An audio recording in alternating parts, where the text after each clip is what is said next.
सब लोग मुझे पूछते थे कि नेहा दीदी आपको वैराग्य कैसे आया, आपके भाव कैसे हुए।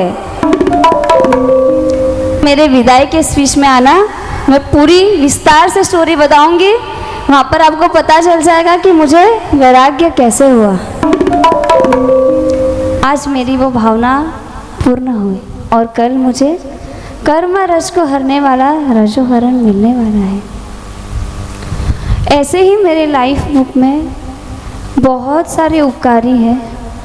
उपकार मानती हूँ मेरे दादा दादी का, जिन्होंने बचपन से मुझे ऐसे संस्कार दिए, ऐसे गढ़ा मुझे कि कभी मैं कुछ गलत ना कर सकूं। मेरे दादाजी एक सरल स्वभाव के व्यक्ति थे, उनको पर पंचायत से कोई लेना देना नहीं। पर मैं जब भी उनके सामने बात करती थी कि दादाजी मैंने दीक्षा लेनी है, बस इतना ही बोलूं कि वो रोने लग जाते थे। एक बार तो वो बीमार भी हो गए। उन्होंने बोला मैं जीते जी तो तेरे को दीक्षा नहीं दूंगा। मैंने कहा यार अभी तो क्या करना है, दादा को मनाना है, तो रोज़ शाम को दादाजी के साथ खाना खाना और एक ही बात करनी। और जब मैं उनके साथ खाना नहीं खाती थी तो मुझे आवाज़ देकर बुलाते थे कि नेहा चोवियार हो गयो थारो। मैं बोली नहीं दादाजी थे बैठो मैं आऊँ छे। बस उस टाइम पे हम लोग का जो वार्तालाप होता था ना, तब वो समझ गए थे कि ये लेंगी तो दीक्षा ही लेंगी। पर शायद भगवान को कुछ और मंजूर था कि उनके सामने ये चीज़ नहीं हो पाई। और मेरी दादी, उनकी पर्सनालिटी से तो सब लोग ही, सबको पता है कि मेरी दादी की पर्सनालिटी एक महारानी से कम नहीं थी। उनकी बहुत इच्छा थी कि उनकी 7 बेटियां हैं, कोई तो दीक्षा ले। वो हमेशा बोलते थे हमारी 7 है तो भी एक भी नहीं ली थे, तो एक है तो भी चले जाओ।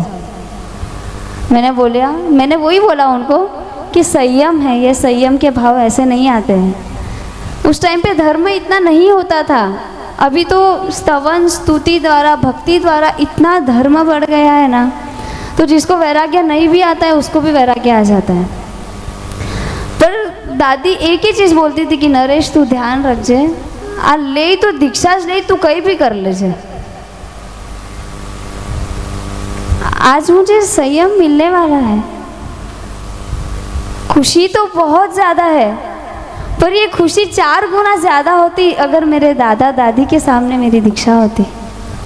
पर कुछ नहीं, प्रत्यक्ष रूप में नहीं, अप्रत्यक्ष रूप में देवलोक से वो मुझे प्रमत आशीर्वाद बरसा रहे हैं कि तेरा संयम उजमाड़ बने, तेरा पंथ उजमाड़ बने। तारा कुल माँ पिता મને જન્મ મળ્યો એ મારું પરમ સૌભાગ્ય છે। તારા ખોળે મારો ચેર થયો ઓ મા મારો આવો ભાગ્ય છે। તારું નામ સદા દીપાવીશું, તારા સંસ્કારોને પાડીશું, તારા કુલને હું અજવાડીશું, તારી આંખોને ના વીંજવીશું।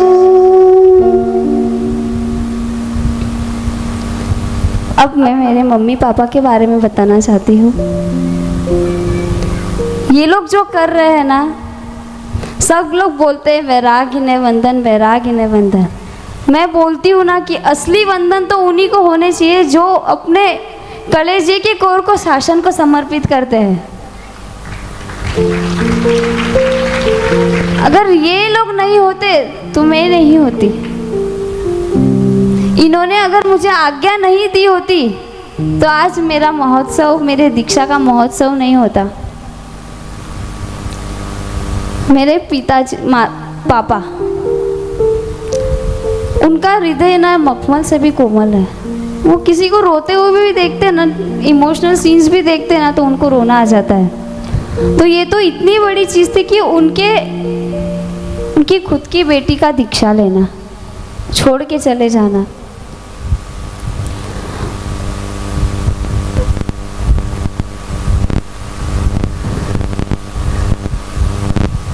उनकी बिल्कुल इच्छा नहीं थी कि मैं दीक्षा लूँ, बस तो अच्छे संस्कार में रहे, अच्छी श्राविका बन, बस ये उनके भाव थे। पर उनको क्या पता था कि मैं ज़बरदस्ती जिसको महाराजा के पास लेके गया, वो खुद साध्वी बनने के लिए रेडी हो गई है। उन्होंने बहुत मुझे समझाया कि नेहा तू ये सब नहीं कर सकती है, लाइफ बहुत डिफ़िकल्ट है आगे की, तू तुझे सिर्फ ऊपर ऊपर का दिख रहा है, एक गुरु के प्रति अट्रैक्शन की वजह से तू दीक्षा ले रही है।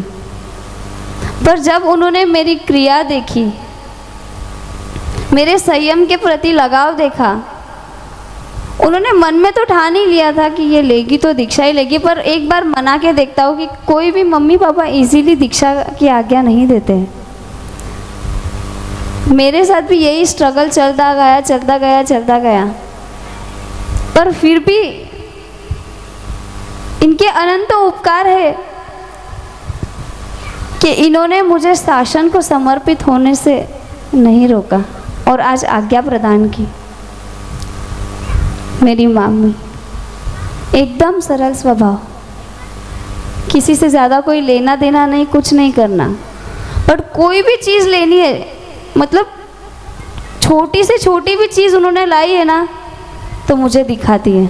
मैं हॉस्टल भी थी तो वीडियो कॉल पर दिखाती थी कि देख मैं आज साड़ी ली है। इतना उनको मेरा था, मैं उनके सामने बोलती थी मम्मी कई करे बने बताने मन दीक्षा लेनी है, आदत छोड़ दे ये सब चीज़ों री। तो मेरी मम्मी का फेवरेट डायलॉग, वो दीक्षा रो भूत जब माथे में चढ़ियो ना उन्हें निकाल दे तू अबे। मैंने बोला यो भूत चढ़ियो है और वो भूत पूरा कंप्लीट होवे ने रहीला हवे, तू कितो भी नहीं बोल, दीक्षा तो मैं लेने से रहूला। जब आज्ञा भी होगी ना तो भी उनको भरोसा नहीं थी कि मेरी सच में दीक्षा होने वाली है। ऐसे एकदम कोमल दिल वाले मेरे माता पिता, लगभग सब लोग देख ही रहे कि जब से मेरी आज्ञा हुई है जो भी प्रोग्राम्स होते हैं कंटिन्यू वो लोग रोते ही रहते हैं, क्योंकि ये विरह है ना उनको बर्दाश्त नहीं हो रहा है। उनको बहुत है कि मेरी बेटी जा रही है, नाम करेगी, कुछ वो सब करेगी, इतना उनको प्राउड भी है उस चीज़ पर वो चली जाएगी छोड़ के। मैं एक चीज़ पूछना चाहती हूँ कि मैं सच में सबको छोड़ने जा रही हूँ क्या कुछ लेने जा रही हूँ? छोड़ने जा रही हूँ या लेने जा रही हूँ? लेने जा रही हूँ। क्या लेने जा रही हूँ? शाश्वत सुख।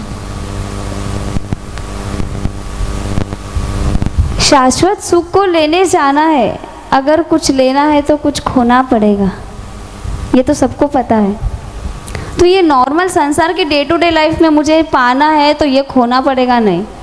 शाश्वत सुख को प्राप्त करना है तो बहुत कुछ त्याग करना पड़ेगा।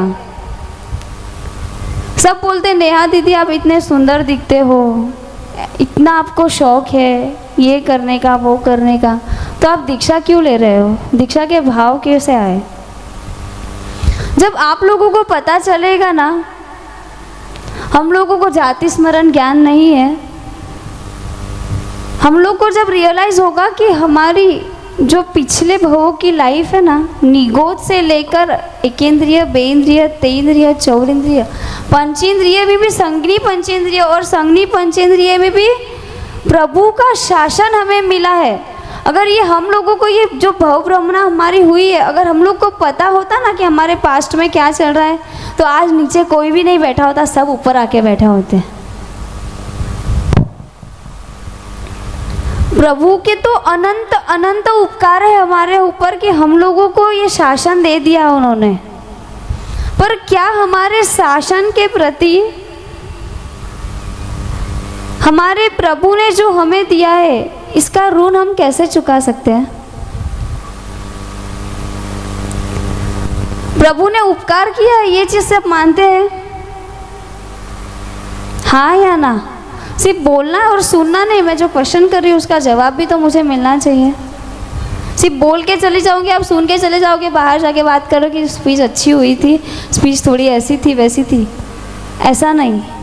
अगर मैं पूछ रही हूँ तो उसका जवाब अगर मुझे सामने से मिलेगा ना तो कुछ अच्छा लगेगा बोलने के लिए भी, क्योंकि आपको समझ ही नहीं आ रहा है तो मैं बोल के क्या करूँ? क्वेश्चन क्या था मेरा? मैंने अभी क्या पूछा आप लोगों से? परमात्मा का उपकार है या नहीं है हमारे ऊपर उपकार? तभी तो हमें ये शासन मिला है। क्यों हम लोग तिर्यंश में नहीं गए?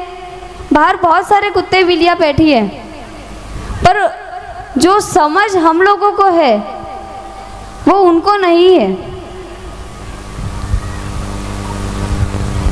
प्रभु का शासन मिला है, हम प्रभु के शासन में, प्रभु ने चतुर्विध संघ की स्थापना की थी, साधु साध्वी श्रावक और श्राविका। हम साधु साध्वी तो नहीं बन सकते, पर क्या प्रभु के सच्चे श्रावक और श्राविका बनेंगे हम? तो हम लोगों को प्रभु के श्रावक और श्राविका बनने के लिए कुछ करना पड़ेगा। मैं नहीं, इस भव में नहीं तो आने वाले कोई भव में तो आपकी भी दीक्षा होगी, आप भी इस भव से आगे तीर जाओगे, क्योंकि आत्मा का रियल स्वरूप है सिद्धत्व प्राप्त करने का। तो सिद्धत्व प्राप्त करने के लिए तो संयम लेना है, पर उसका बीजारोपण तो इस भव में हमको करना पड़ेगा, क्योंकि आने वाला भव हमको मनुष्य भव मिले इसकी कोई गारंटी नहीं है। तो मेरी यहाँ पर जितने भी संघ उपस्थित है सभी से एक विनंती है कि हमें प्रभु का श्रावक बनना है। प्रभु की श्राविका बनने के लिए हम जो भी नियम धारण करें, मैं यहाँ से जब प्रयाण करूँगी तब सबको नियम अपने अपने मन में धारना है और पचकान के रूप में मुझे गिफ्ट देना है। उपकार के लिस्ट में आते हैं मेरे सुरेश अंकल और आंटी जी। सुरेश काका जी ने बचपन से ही मुझे एक लड़के की तरह ट्रीट किया। उनकी जो भी रिस्ट्रिक्शंस थी ना बाकी सबके ऊपर थी, मेरे ऊपर नहीं चलती थी। सबको पता ये जिद्दी है, कुछ करने वाली नहीं है, पर उन्होंने जो मुझे संस्कार दिए उस टाइम पे कि खुद के लिए कैसे स्टैंड लेना और आगे अकेले चलना है तो कैसे चलना है। तो मैं आज अंकल जी को एक ही चीज़ बताना चाहती हूँ कि मैंने ऐसा मार्ग चूज़ किया है कि चलना तो मुझे अकेले ही है, सबको छोड़ के यहीं जाना है। और आपने जो उस टाइम पे बताया था कि कैसे रहना कैसे करना, वो यहाँ तक तो मैं पहुँच गई, पर जो चीज़ मैंने उस टाइम पे आपकी मानी थी तो आज यहाँ तक पहुँची हूँ। पर इसके आगे भी मेरे गुरु के जो आज्ञा होगी वो मैं गुरु की आज्ञा का पालन करूँगी, प्रभु की आज्ञा का पालन करूँगी। तो सिर्फ एक अंकल की बात मानकर मैं आज यहाँ पर बैठी हूँ, तो प्रभु और गुरु की आज्ञा पालन करूँगी तो जल्द से जल्द सिद्धत्व को भी प्राप्त करूँगी। हमारे आंटी जी बोलने जाए तो एक कॉमेडी क्वीन, दिन भर उनको चिढ़ाना,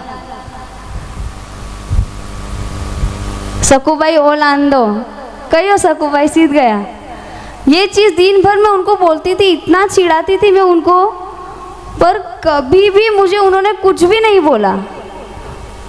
वो नहीं बोलते थे इसीलिए मैं इतना उनको चिढ़ाती थी। और उनका एक समझाने वाला फेवरेट, एकदम समझाने वाला सेशन, कुछ भी छोटी बड़ी चीज़ हो, झगड़ा चल रहा है मेरा या किसी का, उनको बात का कुछ पता नहीं होता है, पर आके समझाते थे, नेहा जी ऐसा नहीं करनो, हर्ष तो ऐसा कहीं करे।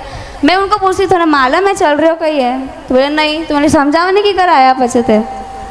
मतलब ऐसी भी लैंग्वेज में यूज़ करती थी ना, तो कभी प्रति उत्तर नहीं, कभी गुस्सा नहीं मेरा।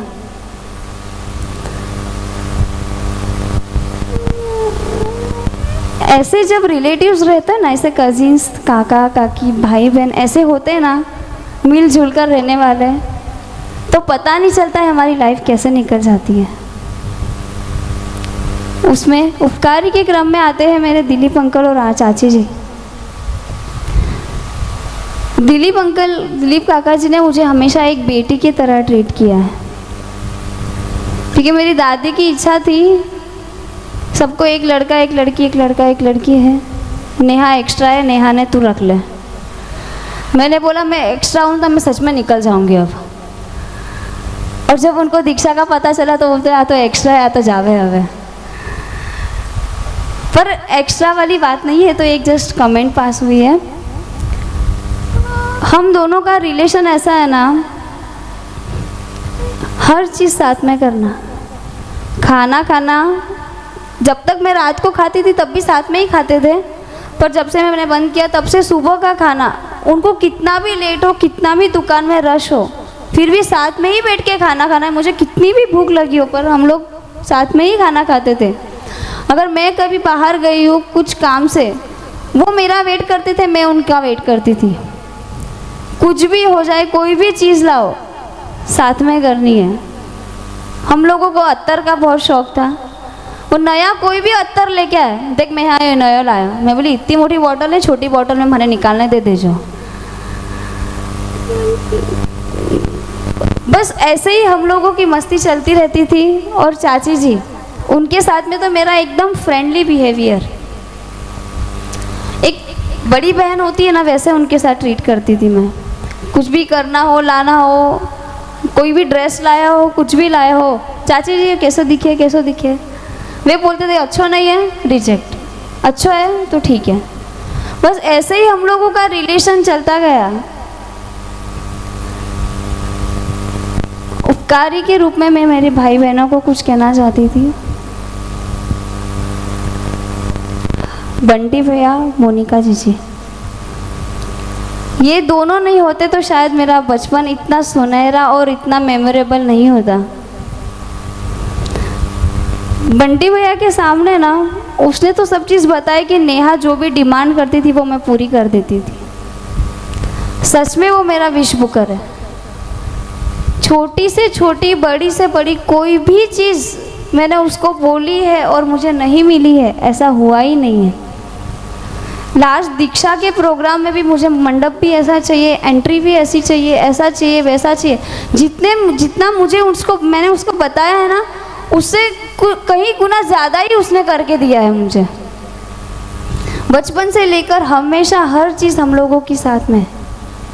हमको घूमने जाना है, मेरी आज्ञा हुई ना, घर पे आई दूसरे दिन, तेरी ट्रैकिंग करने की इच्छा थी ना, अपन ट्रैकिंग करने जाएंगे।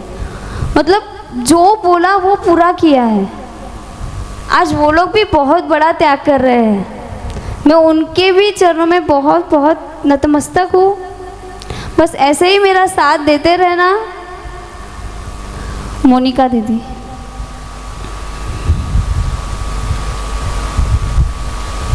छोटी से छोटी, बड़ी से बड़ी चीज़ मेरी पहनने ओढ़ने की वही लाती थी, क्योंकि इस सब चीज़ में मेरी चॉइस ही नहीं थी। मुझे कितने नंबर की सैंडल आती है, मैं कौन से साइज़ का ड्रेस पहनती हूँ वो भी मुझे नहीं पता था। मतलब हर चीज़ मेरी वो करती थी। उसके शादी के बाद मुझे सब करना पड़ता था, तो मैं बहुत बार याद भी करती थी उसको कि यार तू तो चलेगी, हमारा सामान कौन लाइला। नया नया तो ड्रेस भी वो ला के देती थी शादी के बाद भी। हर चीज़ में उसका सपोर्ट। पापा बहुत बार उसको बोलते थे कि भैया दीक्षा लेवाना बोला क्या करें, तो वो एक ही चीज़ बोलती थी, पापा जी आप कहीं भी बोले अपने तो आज्ञा देवनी ज नहीं है इन्हें बोलो ना जो बोले जी को। मैंने बोला थे लोग कुछ भी कर लो, ले तो मैं दीक्षा से।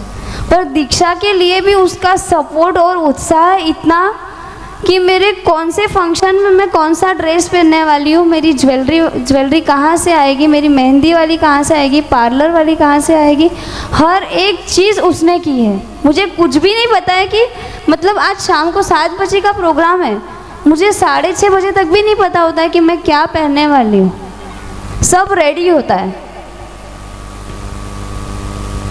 हर चीज़ में इतना सपोर्ट किया है, उसके लिए बहुत बहुत धन्यवाद है। हर्ष, उसको मैंने बहुत ज़्यादा परेशान किया है। वो कभी भी आता था ना, यार नेहा जी बहुत काम करने आए हो, बहुत थक गए हो, मन थोड़ी देर सुगंध है। अरे तू काम धंधा तो कहीं करे नहीं, बस बहुत काम है बोलते जावे। पर जब वो घर में नहीं होता है ना, तब पता चलता है उसकी कीमत क्या है। 2 दिन के लिए भी बाहर जाता है ना, तो बहुत सारे काम पेंडिंग रह जाते हैं। हर एक चीज़ वो मेरी करता है। और मैं इतना बोलती थी ना उसको, तभी फिर भी उसका कभी रिपीट आंसर नहीं कि थाने समझे नहीं, तू तो घर में बैठी रहे। कभी कुछ भी नहीं बोला। मोक्षा, मैंने तो 14 ईयर्स से त्याग की शुरुआत की है, पर जब से मैंने शुरुआत की है ना, वो तो शायद उस चीज़ का समझ भी नहीं था उसको। पर फिर भी नेहा दीदी नहीं कर रही तो मैं भी नहीं करूँगी। एक दिन तो उसके मम्मी ने, मैं घर पे नहीं थी ना, तो उसको आलू की सब्जी केले की बोल के खिला दी। दूसरे दिन मुझे, क्योंकि मेरे अलावा घर में केले की सब्जी कोई खाता नहीं था, तो मैं नहीं थी तो बनेगी कैसे। उसने मुझे फ़ोन पे बोला कि मैं आज केले की सब्जी खाई। मैं बोली हो नहीं सके। मैंने पूछा आज क्या बना था, तो बोले आलू। मैंने उसको बोला अभी कोई भी चीज़ ऐसी रहेगी ना तो मुझे पूछ के फिर ही खाना। तो मैं जब भी मतलब कोई भी चीज़ मैं टेस्ट ना करूँ या मैं उसको ना बोलूँ कि मोक्षा तू खा सके, तब तक वो नहीं खाती थी। उसके मम्मी कितनी भी बोले, कुछ भी करे, पर नेहा दीदी ने नहीं बोला तो मैं नहीं करूँगी। और मैं इस मार्ग पर आगे बढ़ रही हूँ। उसका इतना सपोर्ट है इस चीज़ के लिए कि नेहा जी तू जा, मैं भी थारे पीछे पीछे जल्दी जाऊँगा। मैं बोली अच्छा है, तने तो सब बनो बनाए मिलके, मने 9 साल स्ट्रगल करना पड़े, तने तो कुछ भी नहीं करना पड़ेगा, बस थोड़ा बहुत मनाना पड़ेगा, आने मिल जाएगा। हार्दिक बचपन में बहुत लाडला था, पर जैसे जैसे वो बड़ा होता गया शैतानी बढ़ती गई, और वो जितना शैतान मुझे उतना परेशान करता था। मैं इतनी ज़्यादा फ्रस्ट्रेट हो जाती हूँ तो कभी कभी मार भी पड़ जाती है उसको। उसने एक दिन स्पीच में बोला था शायद कि जितना मेरे मम्मी ने मेरे को मारा और डांटा नहीं ना, उतना नेहा जी ने पूरी कसर निकाल दी है। याद होगा शायद आप लोगों को। सच में मेरा ऐसा ही होता था उसके साथ भी। कितना भी पूजा करना भी ज़बरदस्ती भेजना, पाठशाला का टाइम हुआ तो भी उसको बोलना पड़ता है कि पाठशाला टाइम हो गया जल्दी जा। वो इतना परेशान हो गया था ना, बोले अब थोड़ा दिन है नेहा जी चले जाइला। पर जब मेरी आज्ञा हुई थी ना तो सबसे ज़्यादा वो रोया था कि नेहा जी अब मना कौन बोलेला पूजा करन जाओ ना। माही के साथ मेरा इतना संपर्क नहीं रहा है, 1.5 साल की है वो, और वो जब से हुई ना उसकी पगलियाँ इतनी अच्छे से हुई कि वो जब से हुई तब से मैं बाहर मारसा के पास फर्स्ट टाइम जाने मिला रुकने। फिर आई, फिर आज्ञा हो गई, फिर आज्ञा के बाद के तो सबको सब स्टोरी बताई है। पर वो इतनी छोटी है ना, पर फिर भी पता नहीं उसको क्या समझ आ रहा है। जैसे जैसे मेरे दीक्षा के दिन नज़दीक आ रहा है ना, वैसे वैसे नेहा जी दीक्षार्थी अमर रहो, दीक्षार्थी अमर रहो, बस ये एक ही चीज़ चलती है उसकी। से अनंत अनंत उपकार सभी लोगों के मेरे ऊपर है। उपकार की लिस्ट में आते हैं मेन कल्याण मित्र।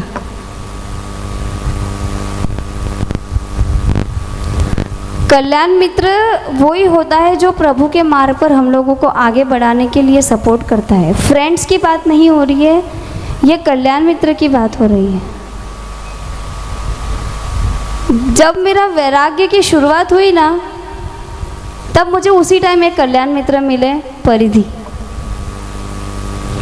उसका हर चीज़ के लिए मेरा इतना सपोर्ट। मुझे कभी भी मारसा के पास जाना है, कुछ करना है, मेरे दिमाग में इतने विचार चलते थे क्योंकि इतने इजीली डिसीजन नहीं लिए जाते हैं। तो वहाँ पर क्या हो रहा है, कैसे हो रहा है, उनसे सब शेयर करती थी मैं। फिर वो मुझे बोलते थे कि नेहा आपको क्या करना है अभी आगे।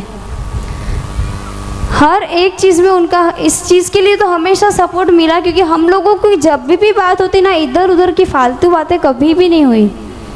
बस धर्म और समर्पण, ये 2 ही चीज़ वो मुझे सिखाते थे। उस चीज़ का, हम दोनों का यही चीज़ था, वो उपकार पूरा करने के लिए आज वो मेरी दीक्षा में भी पधारे हैं।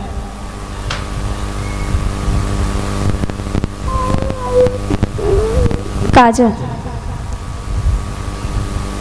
इसका मेरे साथ में इतना अटैचमेंट है ना कि वो अभी भी बोलती है कि जीजू तू सच्ची में दीक्षा ले रही है, तू चले जाएगा तो मैं कैसे रहूँगा। मैं उसको एक ही, जिस दिन हम लोग की फ्रेंडशिप हुई थी ना, मैं उसी दिन से बोल रही थी उसको, फ्रेंडशिप तो कर रही है तू, पर आगे चल के धोखा मिलने वाला है देखो, तो तू सोच समझ के फ्रेंडशिप करना मेरे साथ। उसको ऐसा लगा था कि वो फ्रेंडशिप कर लेगी और मेरे को बदल देगी, पर शायद मैंने ही उसको बदल दिया है। उसके भी भाव बिल्कुल नहीं है कि मैं दीक्षा लूँ, पर उसका सपोर्ट मेरे लिए कि जीजी तारी दीक्षा में ऐसा करना है, वैसा करना है। मेरे आउटफिट, मैं यहाँ से जाऊँगी कल क्या पहनने वाली हूँ ना, वो सब रेडी करके रख देती है वो सुबह। कि जल्दी उठ, यो पहनना है, यो करना है। मतलब इतना सपोर्ट उसका मेरे इस चीज़ के लिए चल रहा है ना। सभी उपकारी के रूप में तो सभी मेरे उपकारी ही है। सकल श्री संघ, सभी सकल श्री संघ से मैं आशीर्वाद मांगना चाहती हूँ कि जब कल मैं संयम पथ पर प्रयाण करने जा रही हूँ और जब गुरुदेव मुझे रजोहरण देंगे तो आप लोग ऐसे आशीर्वाद बरसाना मेरे ऊपर कि मैं जल्द से जल्द इस भव चक्र को समाप्त करके सिद्ध शिला को प्राप्त करूं। इतने भर भर कर आशीर्वाद देना मुझे कि जब मैं रजोहरण ग्रहण कर रही हूँ तब मेरे मन में ऐसे भाव हो, इतने विशुद्ध भाव हो कि मेरा छठे गुण स्थानक में तभी प्रवेश हो जाए। शुभम भव, श्रेयं भव, मंगल भव, कल्याणं भव। शुभम भव, श्रेयं भव, मंगल भव, कल्याणं भव। चारित्र मार्गे हो मंगल प्रयाण, प्रभु वीर समागम हो प्रशस्त प्रयाण। एक इच्छा शुभेच्छा है भावना सद्भावना हो तमने हमारी। शुभम भव, श्रेयं भव, मंगल भव, कल्याणं भव। बस सभी परिवारजनों से, सकल श्री संघ से मेरी एक ही विनंती है कि आप लोग सभी मेरा संयम जीवन निष्कंटक निष्कलंकित बने और जिस ध्येय को लेकर मैं इस मार्ग पर निकल रही हूँ, इस आत्मा को उसके परम पद तक पहुँचाने का जो सफ़र है, इसमें मैं कभी भी डगमगाऊँ नहीं और पीछे मुझे मुड़कर देखना ना पड़े। इतने भरपूर आशीर्वाद देना कि मैं जल्द से जल्द अपने सिद्धत्व को प्राप्त करूं। बस जिनाज्ञा विरुद्ध कुछ भी कहा हो तो मुझे नहीं दुख रहा।